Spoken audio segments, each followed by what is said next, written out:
আমরা লালনের মজহাব নিয়ে কিছু কথা বলি। লালনের জন্ম হলো 1774 সালে, মৃত্যু হলো 1890 সালে। বেশ দিন না তো, এটা 2000 কত 15 হিসাব করে নেন, 1-1.5 বছর আগের মানুষ। এদের বাউল মতবাদ মূলত সহজিয়া বৈষ্ণব মতবাদ থেকে এসেছে। এরা হলো ইসলামের দুশ্মন। কুষ্টিয়া সেউড়িয়া হলো এদের মার্কাজ।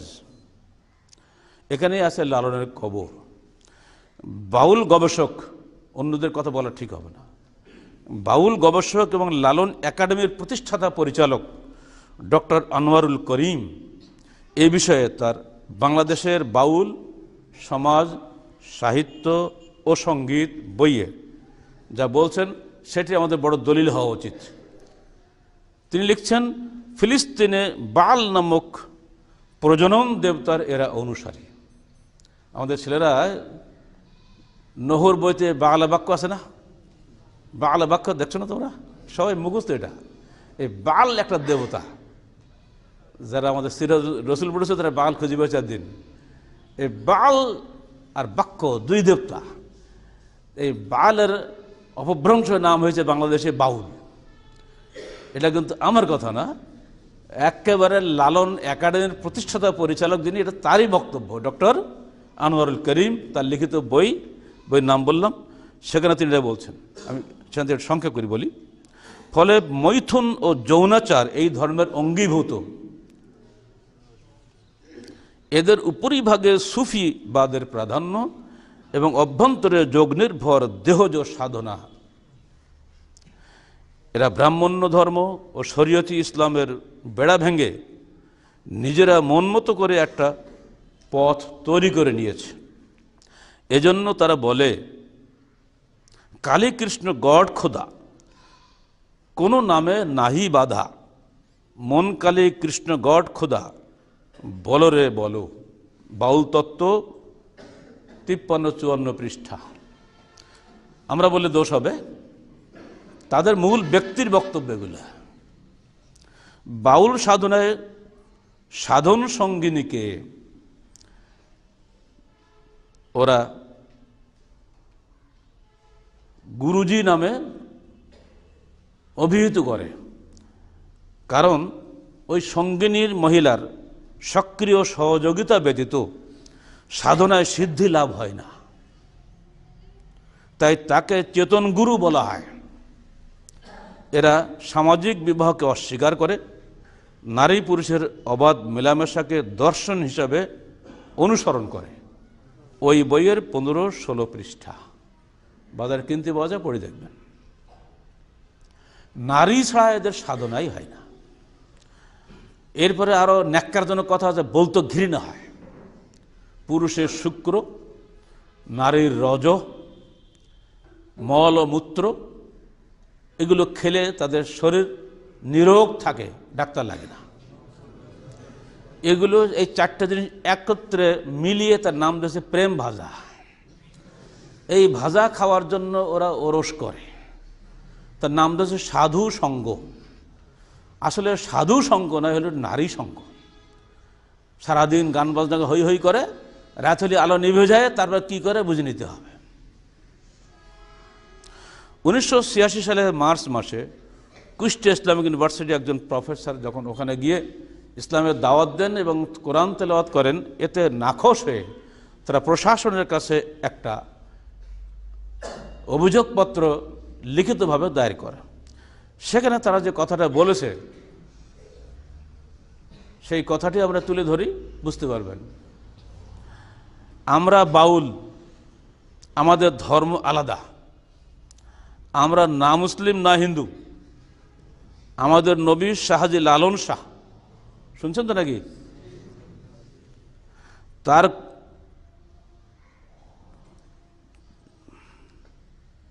তার গান আমাদের ধর্মীয় শ্লোক। ওই যে অচিন পাখির গান গায় না, ওগুলো আমাদের ধর্মীয় শ্লোক। আমরা যখন কোরআন পড়ি আয়াতগুলো, এটা তাদের ধর্মীয় শ্লোক হচ্ছে লালনের গান।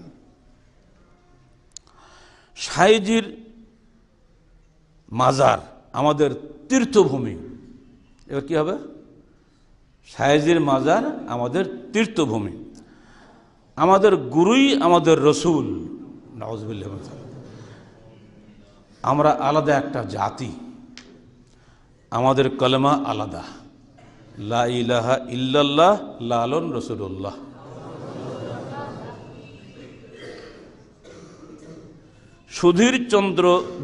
সুধীর চক্রবর্তী লেখা এই বইটা ব্রাত্য লোকায়ত নাম, লালন, দ্বিতীয় সংস্করণ 1998 সাল, পৃষ্ঠা 4 থেকে 95। এটাকে হিন্দু লেখা বই, সুধীর চক্রবর্তী লেখা বই থেকে শুনে দিলাম, কারণ আমরা কখনো লালনের মাজারে যাইনি তো, বই পড়ার সাথে বুদ্ধি কি। আসলে তারা আল্লাহ নামটা নিয়েছে ধোঁকা দেওয়ার জন্য, আর মুসলমানদেরকে এটা কখনোই মুসলমান বলে না। হিন্দু, খ্রিস্টান, বৌদ্ধকে তারা নামে ডাকে, আর মুসলমানকে এরা জবন বলে ডাকে। কেবল এক জায়গায় খালি মুসলমান বলেছে যে আমাদের ধর্মনিরপেক্ষ, আমাদের প্রফেসর সাহেবদের ওই মুখস্থ কবিতাটা, সেইটা ওনার প্রায় বলে, কিন্তু আসলে ওরা আল্লাহ খোদা কিছুই মানে না। যেমন তাদের কবিতায় দুটো লাইন খালি বলে দিই, খোদা নেই কো কোনোখানে, জনম ভরে দেখলাম ঘুরে, পাইনি কিছু মানুষ বিনে, মানুষ রূপে আল্লাহর বরান, আসলে তা কে জানে। অর্থাৎ মানুষ রূপে তিনি ঘুরে বেড়াচ্ছেন আমাদের সামনে, আল্লাহ বলে কিছু নাই। যে আল্লাহ কথাটা বলা হচ্ছে ক্ষুধাটুত, এগুলো সব এদের আমাদেরকে ধোঁকা দেওয়ার জন্য। এই সংক্ষিপ্ত আলোচনায় আপনারা বুঝতে পেরেছেন যে লালন ফকির আদৌ কোনো মুসলমান ছিল না, এবং তার আকিদা সম্পূর্ণরূপে কুফরি আকিদা। আল্লাহ, রসুল, কোরআন, কিতাব এসব থেকে তার সম্পর্ক নাই। এ সম্পর্কে না জানার কারণে, অজ্ঞতার কারণে মুসলিম উম্মাহ বিভ্রান্ত হচ্ছে। আমাদের দায়িত্ব মানুষকে সাবধান করা, তাই করে যাচ্ছি, এর বেশি কিছু নয়। আল্লাহ পাক যাকে হেদায়েত করবেন তিনি হেদায়েত পাবেন, যাকে আল্লাহ পথভ্রষ্ট করবেন তাকে কেউ ঠেকাতে পারবে না। কিছুদিন পূর্বে আমাদের রাজবাড়ির পাংশাতে এরা সাধুসঙ্গ করার অনুমতি চেয়েছিল প্রশাসনের কাছে, প্রশাসন অনুমতি দিয়েছিল। যখন রাতের বেলায় এই সমস্ত আলতু ফালতু কাজ শুরু করে দিয়েছে, তখন স্থানীয় মুসলিম জনগণ তাদেরকে পিটেই সেখান থেকে বের করে দেয়। প্রশাসন দৌড়ে গিয়ে স্থানীয় জনগণকে উল্টা গ্রেফতার করে ওদেরকে অনুমতি দিয়ে দেয়। কথা বুঝছেন? এখানেই তারা থেমে থাকেনি। ঢাকা এয়ারপোর্টের সামনে লালনের ভাস্কর্য স্থাপনের দাবি করা হয়। ভাস্কর্য যখন তৈরি করতে যাচ্ছে সরকারের পক্ষ থেকে, তখন স্থানীয় আলেম ওলামায়ের বাধা দিলে সেটা বন্ধ করা হয়। আবারও দাবি উঠতেছে সেখানে কিছু করতে হবে। এত একটা মহামানুষ, তার নাম কিছু না করলে কি হয়? যাকে বিদেশি লোকেরা ঢাকা এয়ারপোর্টে নেমেই আগে লালনের চেহারা দেখে বোঝে এদেশের মানুষ কতই না ভালো, কতই না সুন্দর, তারা লালনের ভক্ত। কিছু সংখ্যক সেকুলার নামধারী, উদার নামধারী, মুক্তমনা নামধারী, মুসলিম আরবি নামে নামাঙ্কিত কিছু সংখ্যক কুফরি দর্শনের অনুসারী ব্যক্তি প্রশাসনের ভিতরে ঘাপ মেরে থেকে প্রশাসনকে সবসময় বিপথে নিয়ে যাওয়ার চেষ্টা করে। অথচ মুসলিম উম্মার ট্যাক্সের পয়সায় দেশ চলে, প্রশাসন চলে, আর তাদেরই টাকা ব্যয় হচ্ছে এই সমস্ত কুফরি কাজ। আমরা উম্মতকে সাবধান করছি, এদের লিখিত বই পড়ে আর অচিন পাখির গান গিয়ে যেন আপনারা হারিয়ে যাবেন না। আমরা অচিন পাখির ইবাদত করি না, আমরা পরিচিত আল্লাহর ইবাদত করি। আল্লাহ আছেন বলে দৃঢ় বিশ্বাস রাখি।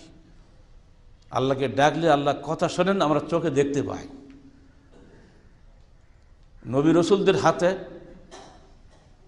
এর বহু প্রমাণ আমরা দেখেছি, এ যুগেও আমরা দেখতে পাই। বিপদে আপদে আমরা আল্লাহকে ডাকি। যদি আল্লাহ অচিন হইতেন আমরা আল্লাহকে ডাকতাম না। আল্লাহ যদি কোনো ক্ষমতায় না থাকতো আমরা আল্লাহকে ডাকতাম না। আমরা দেখতে পাচ্ছি, আমি একটা বড় ডাক্তার হওয়া সত্ত্বেও আমার অজান্তেই আল্লাহ আমার রূহ কবজ করে দিচ্ছেন, একটু ওষুধ খাওয়ারও সময় দিচ্ছেন না। আমি একজন যুবক ছেলে দাঁড়িয়ে আছি, হঠাৎ আমার রূহ বন্ধ হয়ে যাচ্ছে, কারোরই কোনো ক্ষমতা নাই আমাকে ঠেকিয়ে রাখার।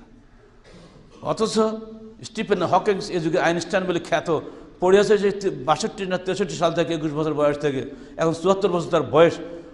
এতই ডাক্তার কবিরাজ পাশে লেগে আছে, ওর স্বাস্থ্য আর ভালো হয় না, ও মরেও না। আর বলে আল্লাহ বলে কিছু নাই, পরকাল বলেও কিছু নাই। এত মহাজ্ঞানী কিন্তু আল্লাহকে চেনেনি। অতএব আল্লাহর হাতেই সব কিছু। ইন্নাল্লাহ আলা কুল্লি শাইইন কাদির, আল্লাহ সকল ব্যাপারে ক্ষমতাশালী। এই বিশ্বাস নিয়েই আমরা আল্লাহর ইবাদত করি। এই বিশ্বাসের বিরোধী যা কিছুই হবে সব কিছু এক কথায় কুফরি। আল্লাহ পাকের স্পষ্ট নির্দেশ, ওয়ালাকাদ বাআসনা ফি কুল্লি উম্মাতিন রাসূলান আন ইবুদুল্লাহ ওয়াজতানিবুত তাগুত। আমরা প্রত্যেক উম্মতের কাছে রসুল পাঠিয়েছি এই একটি দাওয়াত নিয়ে যে তোমরা আল্লাহর ইবাদত করো, তাগুত থেকে দূরে থাকো। আর যে ভবিষ্যৎবাণী আল্লাহ রসুল করে গেলেন, একটু হাদিসটা শুনেছেন, মা আনা আলাইহি ওয়া সাহাবি আল ইয়াউম, আজকের দিনে আমি এবং আমার সাহাবীরা যে দিনের উপরে আছি, এই দিন থেকে যারাই বিচ্যুত হবে তারা মুসলমান থাকবে না, নিঃসন্দেহে প্রকৃত মুসলমান থাকবে না। অর্থাৎ 72 ফেরকা জাহান্নামী হবে। যদি এরা মুসলিম বলে দাবি করতো তাহলে এরা অবশ্যই পথভ্রষ্ট 72-এর মধ্যে একটা হতো, তাই না? কিন্তু ওরা মুসলমান বলে দাবি করেনি। আপনি কেন জোর করে মুসলমান বানাচ্ছেন তাদেরকে? ওরা নিজেরাই দাবি করছে না, আপনি বলছেন ওরা মুসলমান বললে হবে? অতএব এই সমস্ত উদ্ভট এক একটা মতবাদ এসে মানুষকে বিভ্রান্ত করে। বিভাগীয় শহর হিসেবে এখানেও আসছে শিক্ষিত লোকদের মাধ্যমে, যারা এইসব বিষয়ে কিছুই খবর রাখে না, কিন্তু ডিগ্রি নিয়ে ঘরে বসে আছে। তাদের ঘাড়ে চড়ে এরা ঢোকে, কোনো মূর্খ লোকের মধ্যেও ঢোকে না, মনে রাখবেন সবসময়। আর কিছু মূর্খ মৌলবী আছে, তাদের মাথায় ঢুকিয়ে এরা কাজ করে। যুগে যুগে দিনদার মানুষের মাধ্যমে দিনকে ধ্বংস করা হয়েছে। যুগে যুগে উচ্চশিক্ষিত এবং উচ্চ পদস্থ উচ্চ মর্যাদা সম্পন্ন মানুষকে দিয়েই দিনকে ধ্বংস করার চেষ্টা হয়েছে। শয়তান এটা করে গেছে, এরা শয়তানের প্রতিমূর্তি। অতএব আমাদেরকে সাবধান থাকতে হবে। ওমিন শাররিল ওয়াসওয়াসিল খান্নাস আল্লাযী ইউওয়াসওয়াসু ফি সুদুরিন নাস মিনাল জিন্নাতি ওয়ান নাস। নাস ফালাক বারবার পড়বেন, অর্থ বুঝিয়ে পড়বেন। আল্লাহ তুমি আমাদেরকে শয়তানের ধোঁকা থেকে বাঁচাও, যে শয়তান আমাদের অন্তরে ঢুকে ধোঁকা দেয়, জিনের মধ্য থেকে, মানুষের মধ্য থেকে। সে মানুষ কি সাধারণ কামলাখাটা মানুষ নাকি? তার কথা শুনবে? রিক্সাওয়ালা মানুষের কথা শুনবে? আমাদের মতো উচ্চশিক্ষিত মানুষের মাধ্যমেই কিন্তু এগুলো হচ্ছে। অতএব ভাইয়েরা সাবধান। আল্লাহ পাক আমাদেরকে যাবতীয় পথভ্রষ্টতা থেকে রেহাই করুন। পবিত্র কোরআন ও সহিহ হাদিসের সঠিক পথে চলার জন্য আল্লাহ পাক আমাদেরকে তৌফিক দান করুন।